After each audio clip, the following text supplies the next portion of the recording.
এবারে শুনবেন গাইবান্ধার খবর।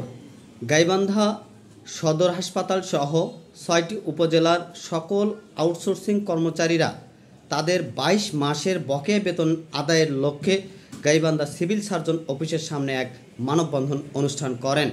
উক্ত মানববন্ধন অনুষ্ঠানে বক্তারা জানান, ২২ মাসের বেতন বকেয়া থাকার কারণে তাদের পরিবার পরিজন নিয়ে মানবেতর জীবনযাপন করতে হচ্ছে।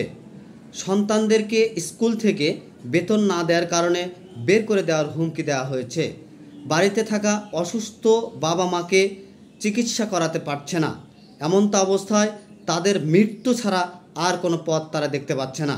এজন্য আগামী ৫ কর্মদিবসের মধ্যে তাদের বেতন বকেয়া বেতন পরিশোধ করা না হলে কঠোর থেকে কঠোরতর আন্দোলনের হুঁশিয়ারি দেন বক্তারা। উক্ত মানববন্ধনে বক্তব্য রাখেন বাংলাদেশ আউটসোর্সিং কর্মচারী কল্যাণ পরিষদ গাইবান্ধা জেলা শাখার সভাপতি অলিউল ইসলাম আঙ্গুর। আরও বক্তব্য রাখেন বাংলাদেশ আউটসোর্সিং কর্মচারী কল্যাণ পরিষদ গাইবান্ধা জেলা শাখার সাধারণ সম্পাদক শফিউল ইসলাম সাজ।